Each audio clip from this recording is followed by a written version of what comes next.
Welcome back, team. My name is Eli, and you're watching Journal of a Complete Stranger, where emotional masculinity is an absolute must for the betterment of humanity. We have a special guest today. I would like everybody down in the comments below to say hello, Mama B.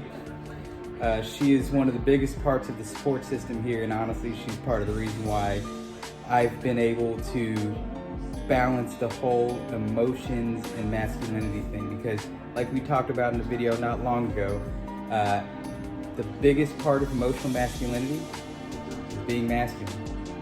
So acknowledge your emotions, very important, but don't do it out of neediness. Do it because you want to. This is just an intro video. Watch the video to the very end, because the minute you miss could just have the message that you need. And we'll record a little bit more as soon as Princess Zelda goes to work.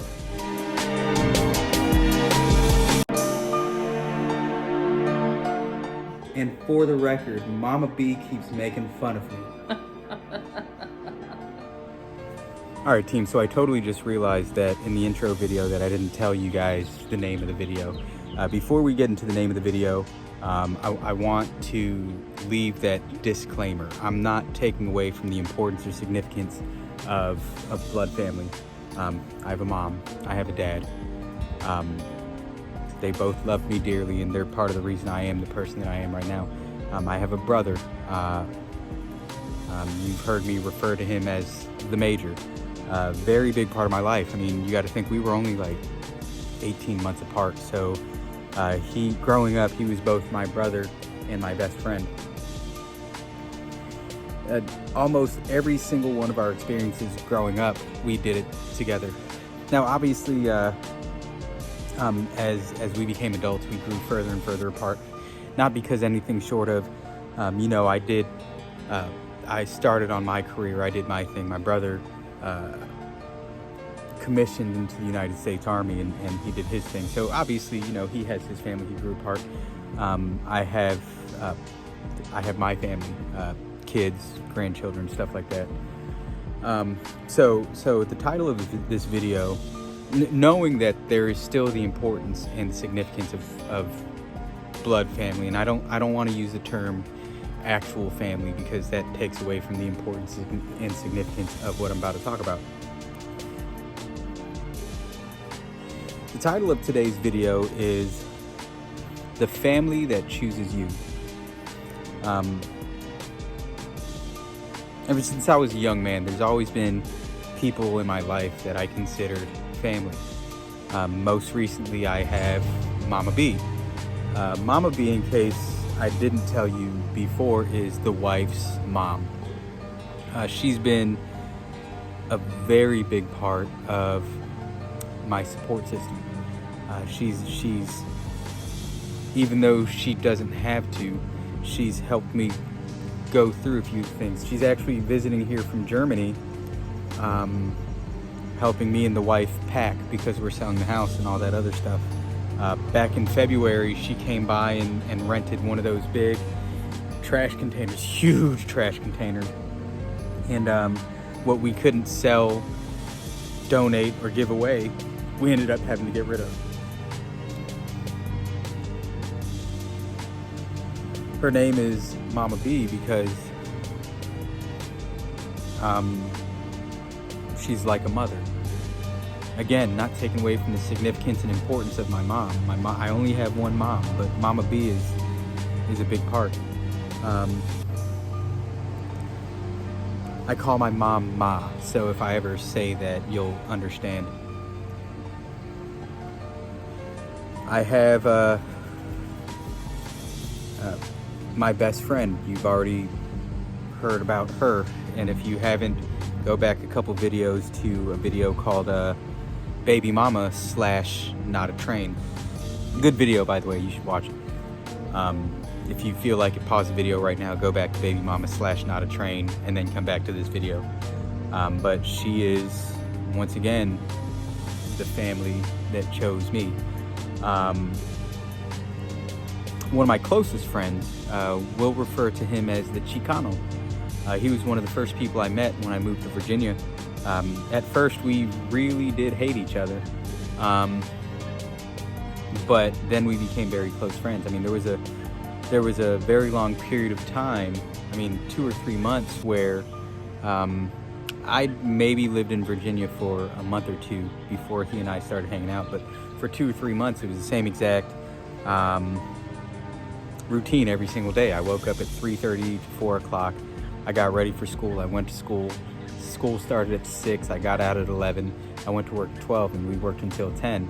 At 10 o'clock at night, we went out to a place called Capitol Ale House, and oh my God, there were some times where we almost died, and it was my fault every single time.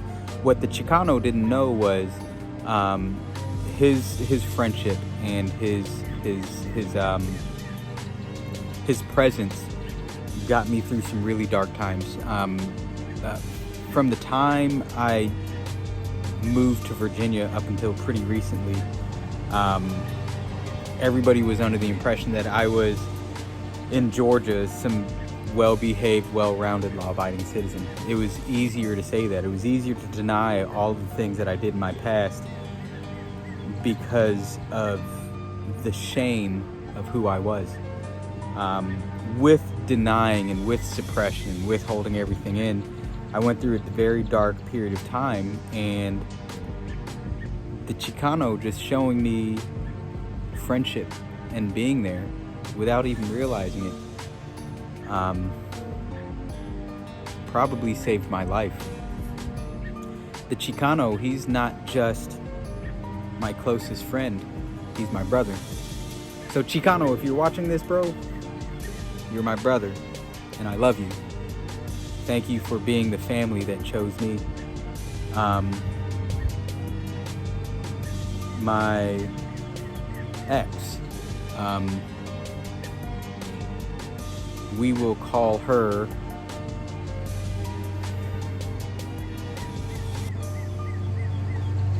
Ichiban.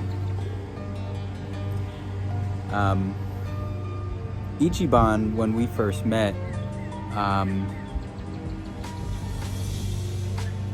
had two girls, Ubu and Stinky. They've had their nicknames since they were little.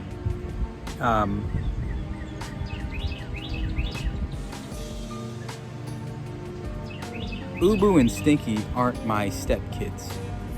They're my kids. I came into the picture when they were very young. Now again, not taken away from the significance and importance of blood family. They both have biological fathers who are very good people. I just happened to be the one that was there. I lived with them. I brought them to baseball and softball practice. When Stinky was 6 or 7 years old, she was the size of a 3 or 4 year old. We were going to the movies, and before the movies, we went to Target, and she tripped and fell. And she fell into a greasy puddle, and she started crying. And I was like, don't worry about it. I took her hand and I wiped it on my shirt. And I'm pretty sure if I look for this shirt, I can find it. But there's this small, oily handprint that permanently printed onto this shirt. When Ubu was 13, I was on her release card. I'm allowed to pick her up from school. She had a doctor's appointment.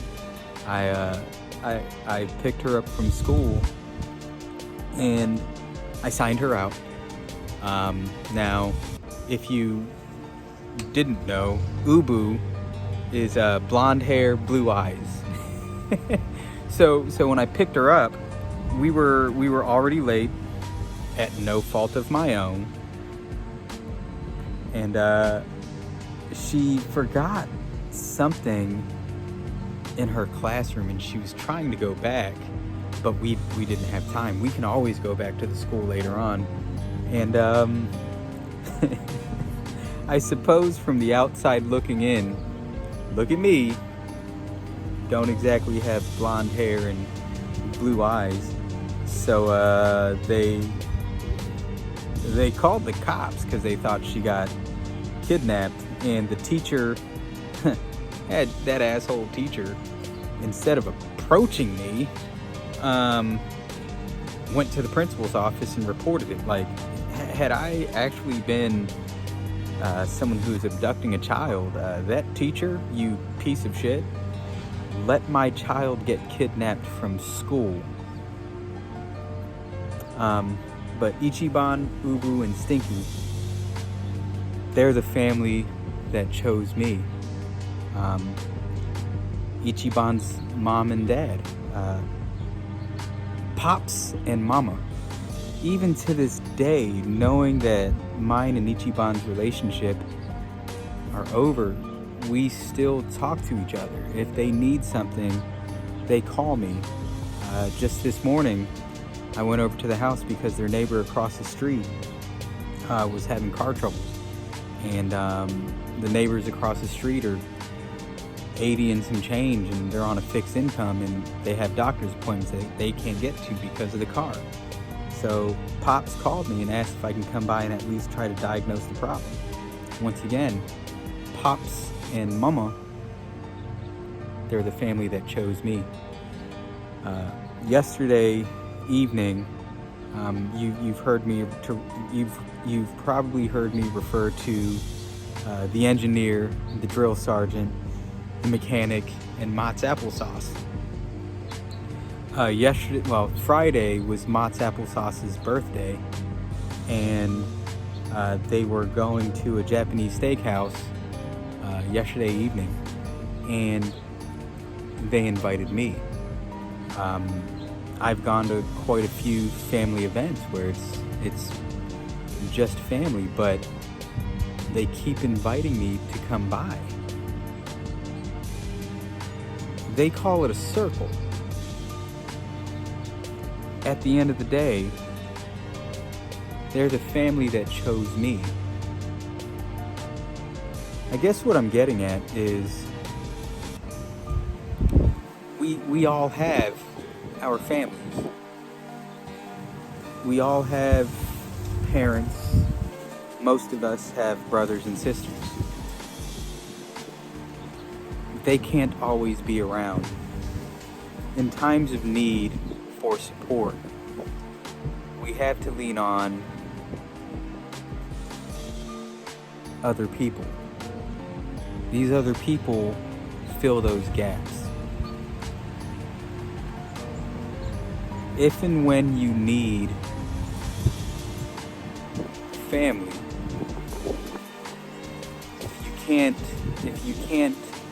if your blood family can't be there, you have to reach out to the family that chose you.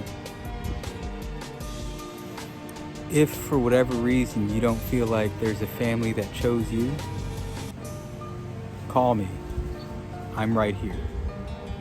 I will be your brother. If you need a hand, I have two. If you need a shoulder to cry on, make sure I'm not wearing one of my tailored shirts. And if you just need someone to listen, I may be old and I may be going deaf, but I'd like to be part of the family that chooses you.